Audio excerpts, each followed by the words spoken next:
Magandang hapon, happy weekend. Sa ating video ngayon, talakayin natin ang mga usapin sa labas ng ating kapuluan. At ito ay ang border conflicts na nangyayari ngayon sa bansang China at India. At i-apply natin sa konteksto ng mga conflicts na nangyayari ngayon sa West Philippine Sea. Bago ko ipagpatuloy ang aking video, babatiin ko muna ang aking masukid na taga-subaybay. Kasama na dyan si Ate Ruth, si Kuya Vincent, si Ayen, Ate Baby, Kuya Denboy. Mula yan sila sa Lagnada, Soriano family. Thank you for watching, mga kapatid. Okay, so ngayon, pag-usapan natin, ano ba ang nangyayari dito sa border ng China at India, anong history nito, at paano natin ma-apply yung konteksto niyan, yung conflicts na yan, dito sa West Philippine Sea. At ano sa posible ang gagawin natin para hindi tayo magaya. Let us learn the lessons from the other conflicts. So, tingnan natin kung ano yung mapupulot. Panoorin natin together. Remind you of the shape of a rooster, and it is the source of pride for many Chinese. But over the last 200 years, China's borders have shifted a number of times because of war, politics, and leadership changes. China's official size is almost 9.6 million square kilometers, but neighboring countries dispute Beijing's claims to some areas. Some of these territorial disagreements go back decades, even centuries. Laki-laki malakas na bansa sa panahon ni Xi Jinping ay meron siyang sinasabi. Yung kanyang vision to attain the China Dream. Ano nga yung China Dream na yun? Ha? So, may ka-connection yun sa nangyayari ngayon, yung assertiveness nila dito sa iba't ibang mga lugar kasama Pilipinas. In the West, China and India both claim areas controlled by the other as their own. China says Arunachal Pradesh is actually part of southern Tibet, while India says Aksai Chin is part of Ladakh. In total, these disputed areas add up to 120,000 square kilometers of land. So how... Ito tandaan natin, yung Aksai Chin na yan, glacier yan, yung maraming glacier na sa control diyan ng China ay tipong source ng mga rivers, no, ng kasalukuyang bansang India hanggang doon sa baba niya yung Bangladesh. Kaya napaka-importante yan, yung mga areas na yan para sa bansang India, at alam na alam ng China yon. Kapag magkaubusan ng tubig dito sa baba, nako, matinding conflict yon. Water resources ay isa sa pinakamahalagang resource ng isang bansa, di ba?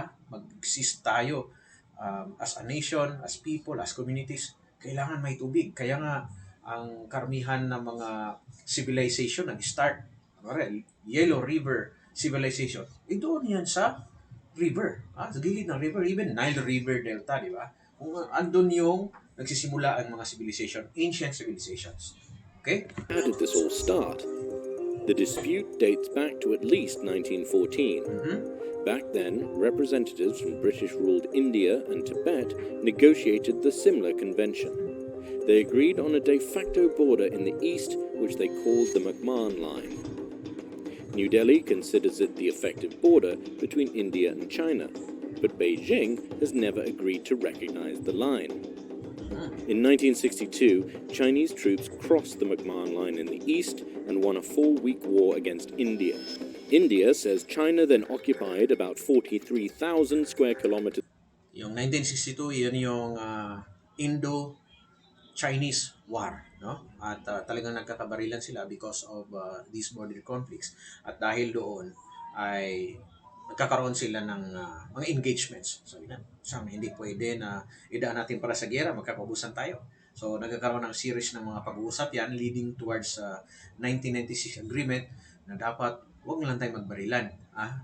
Pwede ang ibang bagay, pero huwag yung barilan. Dahil bakit? Parehas sila mayroong nuclear arsenal. may tinatawag na MAD, mutually agreed destruction. So kung sino yung unang pipindot doon sa push button para i-launch ang nuclear arsenals nila, yung kanilang mga missiles na may nuclear warheads, ganun din ang gagawin ng isa. Pareha silang bura sa mapa, obliterated. So, walang gamitan doon ng baril para hindi maging full-blown conflict. So, yan ang kagandahan. Bawat country, yung magkapitbahay na country, ay mayroong nuclear capability. So, ang effect, mayroong deterrence. Ayaw nilang gamitin sa isa't isa. Of its territory in the west, which China calls Aksai Chin. Despite warming relations over the years, the countries have never been able to agree on an official border. Instead, they reached a temporary truce along what is known as the line of actual control. Still, conflict has erupted from time to time, with both armies accusing the other of breaches over the past 5 decades. Visits of Chinese and Russian leaders with warmth and goodwill. Then, in mid-June of 2020, tensions boiled over. Chinese and Indian troops clashed with deadly consequences. Since both sides agreed in 1996 to ban firearms and explosives in the disputed region, the soldiers attacked each other with bare fists and clubs spiked with nails and wrapped in barbed wire. Yan tinatawag na asymmetric warfare, di ba? So may ginagamit na ang tawag ay gray zone strategy. Ang China na ginagamit din nila sa West Philippine Sea, ayaw nila na magiging military conflict. So ano ang mga possible tactics na gagawin na hindi magiging conventional war, no? Hindi about sa shooting war ang conflict. So ito nangyari dito sa Ladakh, yung sa between China and India ay isang aral yan. So kung titingnan natin, ano ba ang ginagawa nila para hindi maging full-blown crisis, magiging conventional war ang nangyayari sa West Philippine Sea. Ginagamitan nila ng mangingisda. Pero yung mga mangingisda na yun, di ba, nagsaswarm sila, paliguran nila yung mga Filipino fishermen natin, iswarm nila, pintakasi kung tinatawag. Paggamit nila ng mga militia na yon, actually part yan siya ng PLA Navy, ay isang taktika para hindi maging full-blown conflict. So kung harapan natin siya ng gray ship, at ang sa kanila ay, kunwari, fishermen lang naman, nasa lugi tayo. Kung international law ang pag-uusapan. So, yung ginagawa nila doon sa border ng India at China ay mayroong kakoneksyon sa ano rin ang ginagawa nila dito sa parte sa atin. Okay? India says at least 20 of its soldiers were killed and 76 injured. China hasn't confirmed its casualties, but admitted its troops sustained minor injuries. Off China's east coast, there has been a long-running dispute over this archipelago, made up of 5 tiny islets and 3 barren rocks. China calls them the Diaoyu Islands, but Japan, which currently controls the area, calls them the Senkaku Islands. They're also... So, yun kung meron sa India, meron ding sa part ng East China Sea, kung tawagin. Yun yung Senkaku Islands. At yung kanilang away na yan, yung bakit galit-galit sila sa isa't isa, matrace mo pa yan sa Sino-Japanese War. No? Yung sinasakop ng Japan, ang China noong 1930s. Yun ay ang pag-invade nila sa Manchuria. Okay? So, kung makikita ninyo, kung noong unang panahon, ang conquests ay ginagamitan ng malaking army. So, mag-deploy ka ng napakalaking army, kagaya ng ginawa halimbawa ni Alexander the Great nung nag-cross siya towards Asia. Sinagasa niya ang lugar ni King Darius hanggang sa nakarating siya sa Bactria at hanggang sa nakarating siya sa India. Yung lugar na yan, no? Hanggang sa nakarating siya sa Pakistan, sa Punjab. Iyon, ginagamitan niya ng libong-libong army. Tens of thousands of soldiers para masakop mo yung bansa, kalabanin mo yung lahat ng doon sa gasa. Yun yung tinatawag na old conquest. At yun din ang ginawa ng Japanese noong 1930s. Na kung saan, before pa ng World War II, ay may nangyayari na atrocities, no? Full-blown conflict between Japan and the Empire of Japan at saka China. At yung galit-galit nila ngayon, may karugtong yan, may pinaghuhugutan yan. So, yung ginagawa ng mga Chinese ngayon ay yung tinatawag na modern conquests. Hindi niya gagamitan ng napakalaking pwersa, ngunit maliliit, gray zone strategy, asymmetry, na maliitan lang na outpost o kapiramot na lupa na wala masyadong tao, yun yung kaniyang sasakupin, agawin, ilang grab niya. Kasi dahil hoping that yung maka-away niya, maka-conflict niya, the other party will not deploy a large force, na hindi siya maging shooting war. So yan modern conquest ang tawag yan. At dito sa West Philippine Sea, nakita natin, nagsimula yan, 1995, inoccupy nila yung isang reef, yung maliit na lubog litaw. Tapos sabi nila, ano lang daw yun, fisherman's shelter. Later on, so nakita na lang natin, naging helicopter landing pad. Later on ay lumaki at dahan-dahan yung Veracruz, yung Subiri, ano na nila, kinukuha na nila lahat in maraming areas na na-occupy nila. So hindi, wala na tayong magagawa sa ngayon. Yun yung modern conquest. Walang pinapatay na tao o mga sundalo, ngunit makakaagaw, maliitan lang hanggang sa dumami. Yan ang technique. Parang Pac-Man, dahan-dahan ang kain. Yun. Not the only ones with a claim. The self-ruled island of Taiwan says the archipelago is part of its territory and calls it the Diaoyutai. China controlled the islands until 1895, when Japan seized them at the end of the First Sino-Japanese War.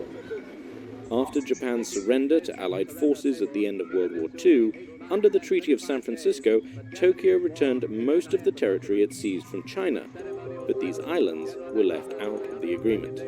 China now ending a war of more than 8 years. Instead, the United States controlled them until 1972, when they were turned over to Japan along with Okinawa and other surrounding islands. Since then, regaining control of the archipelago has been a point of national pride for the Chinese. People from mainland China, Hong Kong, and Taiwan have organized campaigns to sail in the waters near the islands. They've even tried to land on one to assert Chinese sovereignty. The situation intensified in 2012 after the Japanese government bought back 3 of the islands which had been sold to a family in 1932. Demonstrations spread across mainland China, with protesters targeting Japanese retail outlets and products. Thousands laid siege to the Japanese embassy in Beijing. Matindi yung nationalism, nationalistic attitude ng both countries. Talagang at home, makikita mo talaga yung mga wide scale, large scale na mga protests, pagpakita ng galit sa bawat isa. Yan. Makikita natin ngayon. And yun nga, matitrace natin yan sa ano ang nangyari noong araw. Mayroong tinatawag na rape of Nanking. Yung galit na yun ay hanggang ngayon nararamdaman nila yan, Ganun yan. And even yung mga Koreans, grabing galit din sa China. So, grabing galit niya sa Japan. Okay? Throwing bottles and rocks. China then stepped up its presence in waters near the islands and set up an air defense identification zone that overlapped that of Japan's. Although relations between the countries have improved since then, the dispute over the island chain remains unresolved. So anong naging effect nito? Dahil yung pag-declare nilang nine-dash line, ang pacifist constitution ng Japan ay kanilang binabago, na instead na Japan Self-Defense Force ay talagang i-strengthen nila yung kanilang military capabilities to defend its strategic interest. At kasama daan niya yung Senkaku Islands. Mga matindi yung kanilang mga pinaghuhugutan.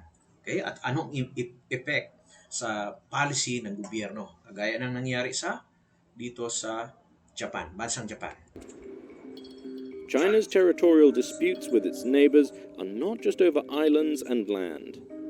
The country is embroiled in disputes with many of its Southeast Asian neighbors over the South China Sea. China claims nearly all of the sea as its territory, pointing to a 9-dash line that first appeared on Chinese maps in 1953. Yung 9-dash line na sinasabi, ginagawa niyang lake, parang kunwari lake yung buong South China Sea. Ang sa atin yan, pag sinabi natin West Philippine Sea, ayun yung kasalukuyan na occupied lang natin at kasama yung inoccupy na rin ng China sa kasalukuyan. Yan. But the Philippines, Vietnam, Brunei, Taiwan, and Malaysia also claim parts of these waters as their own. China has been criticized for developing military bases on islands and shoals in the disputed waters, while the United States has sought to counter China's influence. Ayan.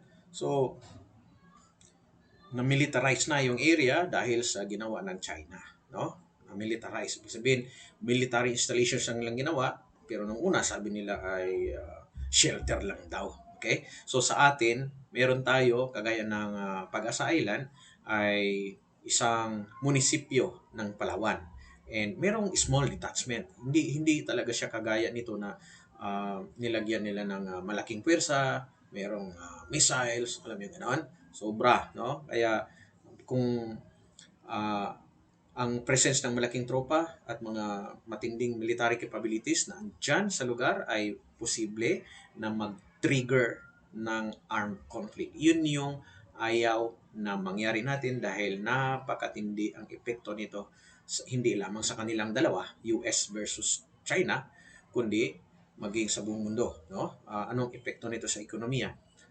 Nakita natin na $1 trillion no ay yung dumadaan diyan sa South China Sea, yung international sea lanes at yung economically interdependent ang China at US. So mag-collapse yung isa, mag-collapse yung isa at nakikita natin na mayroong mga malalaking business sa China na ngayon ay bumibigay.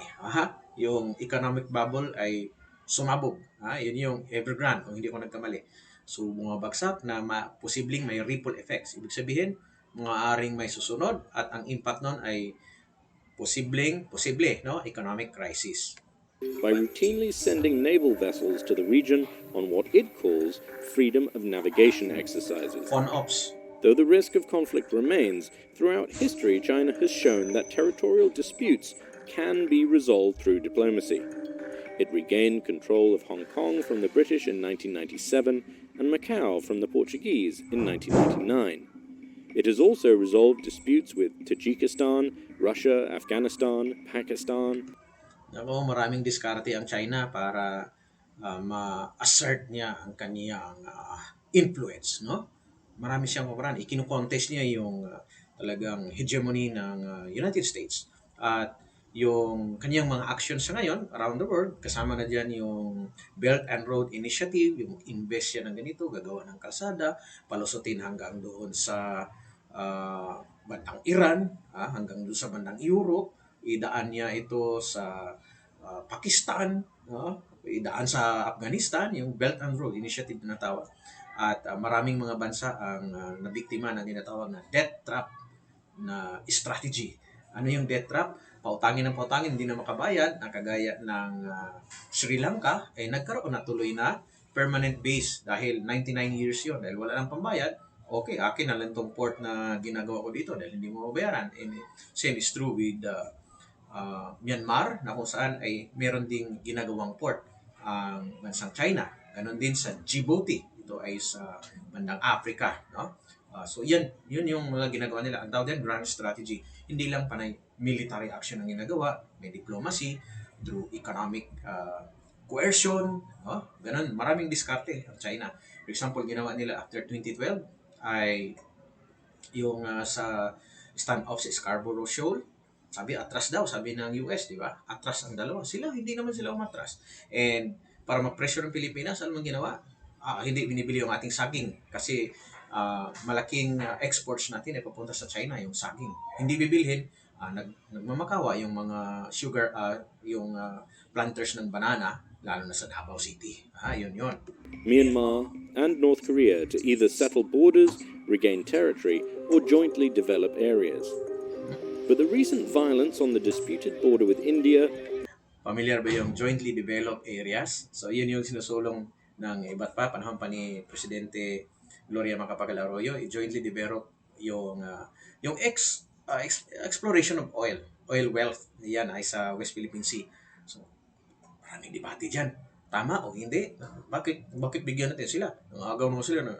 So, yan mga usapin na tipong beyond our influence, but pwede nating aralin mabuti, beneficial ba talaga sa ating bansa? Sige, 60-40, sabi ni Ping Lacson, di ba? So, pwede ba yon? Is it possible? And maybe, i-research ng mabuti ano ang magiging benefit nito para sa atin. Kaya mutually beneficial ba yon, no? Sa mga bansa at hindi ba tayo maiisahan doon?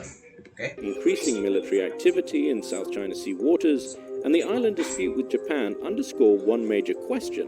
Can China's remaining territorial conflicts be resolved with words, or are they potential flashpoints for open confrontation? Yes, tama yon. Yung nangyari sa may Panggong Lake, yung kung saan ay mayroong mga nasawi, no? Mayroong mga nasawi na mga Indians, pati Chinese, ay talagang palatandaan na posibleng magkaroon ng armed confrontation. But, we know na mismo ang China ayaw niya na magkakaroon ng gera.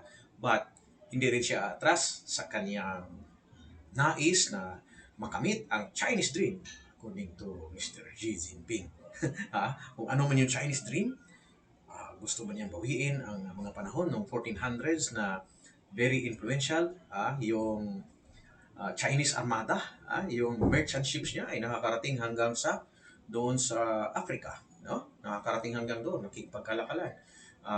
Yung si Zhuge, so panahon na yon ay talagang influential siya. Sabihin mo, sila ang uh, naghari dahil sa Indo-Pacific region. Gusto nilang ibalik yung ngayon. Pwede ba yun? Or dapat may malayang pag-uusap at exchange of ideas, huwag tayong mag-ira dahil ganitong mangyayari.